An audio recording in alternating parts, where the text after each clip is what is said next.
Hi, I'm Lori. Welcome to our next chapter, Life After Corporate. My husband Ken and I retired from corporate life, and now we're building a freedom-first lifestyle through real estate and other projects while actually enjoying the life we worked for. We live in Boise, Idaho, but we also spend time in Seattle, where our yacht is kept in Elliott Bay. You'll see everyday life, hangar days, marina weekends, tennis and cooking, behind the scenes of our projects, and plenty of cameos from Lexi, our Pekingese Chihuahua with a big personality. And you'll also meet my 95-year-old mother. I take her to Catholic Church in Glens Ferry twice a month, and she's one of the best parts of this chapter. If you love real-life lifestyle, routines, and a little adventure, subscribe and come along with us.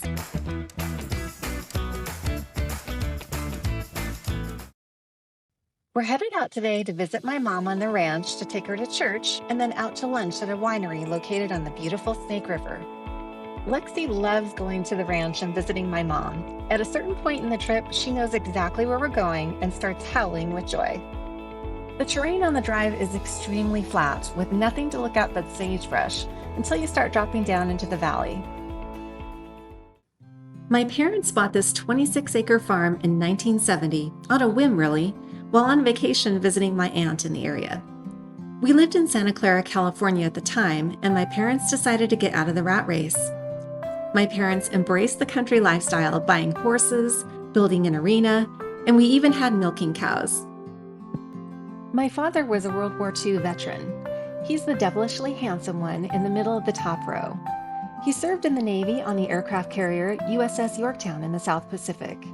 He was good with his hands and could build anything. Before he passed away of cancer in the year 2000 at age 79, he turned the farmland into a certified organic farm. To this day, it's still an organic farm, and the crop grown this year will be beans. We miss him dearly, but know that he'd be happy to see the fruits of his labor living on. Next, I'd like to share a short video with you that my sister made of my mother on the ranch 12 years ago when she was taking a filmmaking class at BSU. To me, it's truly a beautiful depiction of my mother and her love for the ranch. I think I always was a country girl because I remember in childhood, I lived in a small town then on the Western Plains, and I was wishing and praying that I had a horse and that I lived in the country in the West. And God actually answered that prayer for me. He gave me the desires of my heart, which was to live in the country around horses.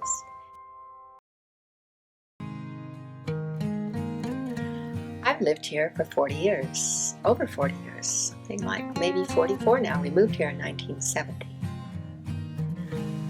The house had been empty for 6 months, and I remember the very first morning that I made coffee in the house.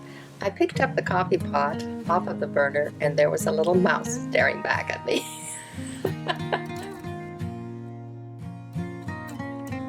Horses have been such a big part of my life, even though I was 40 years old when I first came here. And at the age of 52, I started endurance riding and really enjoyed that challenge. But then I started riding with an organization called Idaho Mounted Orienteering, where you orienteer on horseback. The idea is to go out with a mount at least 3 years old and shod, a compass, and find 5 different markers that are hidden out in the wilderness. I have been out as long as 17 hours on those rides because you often get lost out there. But I am so grateful that I can still be around horses, go out and groom them and spend time with them and feed them every day. I can't hardly believe it, but I've reached the grand old age of 83, and I'm still here enjoying the farm as much as ever, really. I plan on staying here, as long as God allows me to live here, because it was His gift that put me here, and He'll know the time when I leave.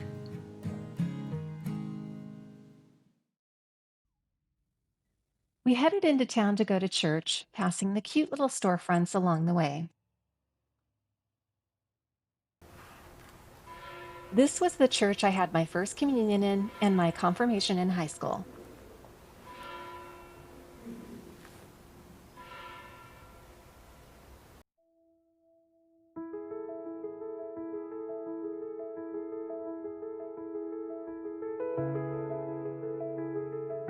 After church, we headed to a winery on the Snake River to have lunch, the Knot Winery. The winery itself looks like a mini chateau and is a picturesque place to have weddings. It's early spring, so the grapevines are bare, but it's beautiful in the summer. It has a 9-hole golf course, an RV park, and cabins for rent. I've made many special memories at this winery over the years. High school reunions, my mom's 95th birthday party, and after Ken proposed to me on the ranch on my mother's birthday, we celebrated with having dinner here all together. She loved that he proposed to me on her birthday and that she got to be in on the secret of it happening. Ken and I had a delicious lunch with Mom before heading back to the ranch.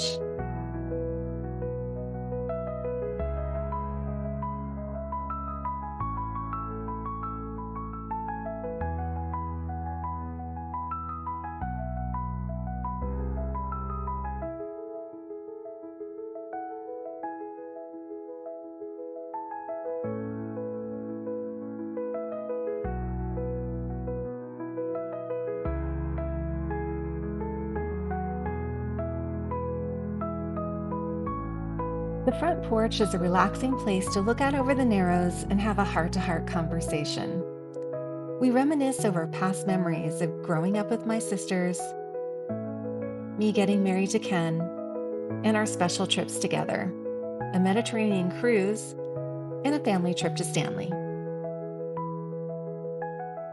This porch also has sentimental value to me because it's where Ken proposed to me.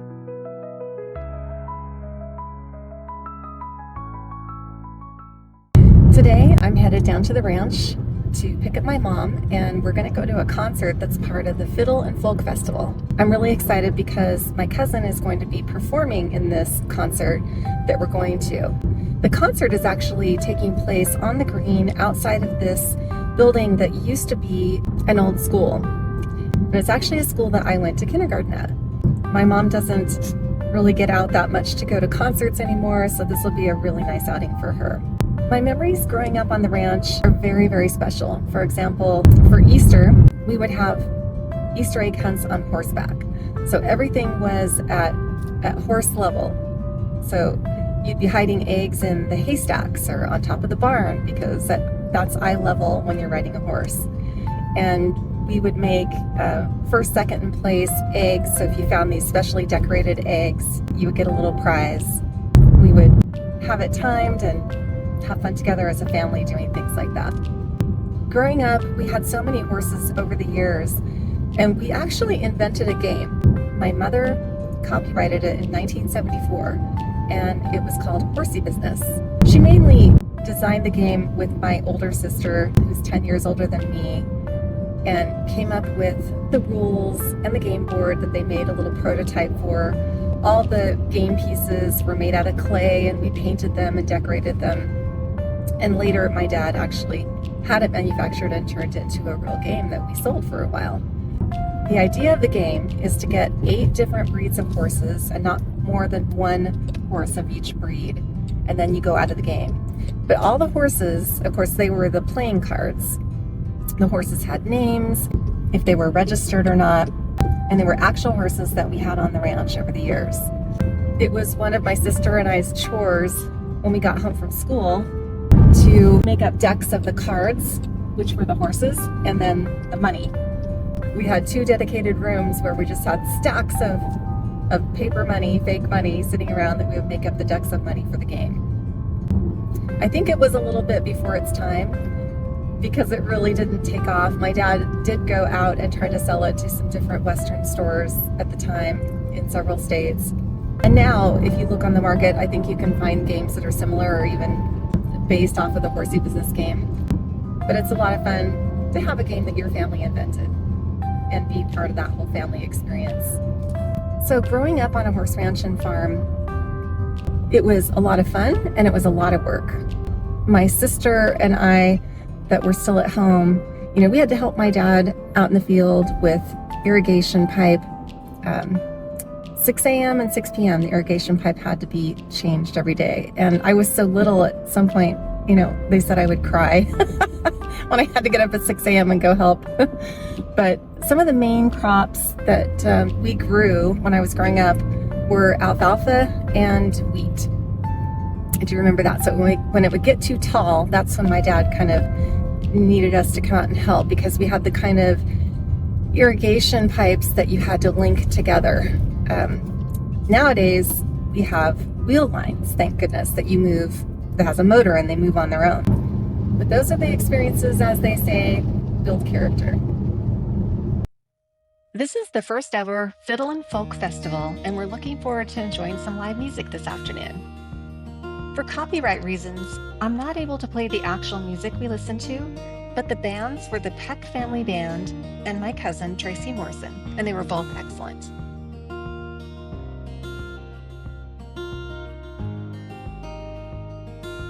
Tracy is a singer, songwriter, and musician. She's written many songs about real pioneer women of the past and entertains the crowd with her storytelling skills. I didn't realize it before we went, but so many of my cousins were there that it was like a mini family reunion. So much fun, and Lexi enjoyed it too.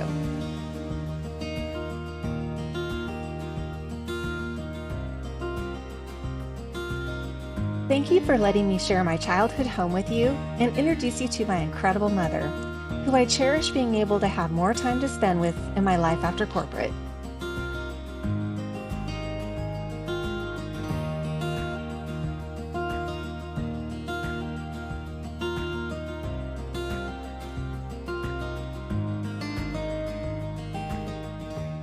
Thank you for watching, and we'll see you in the next video.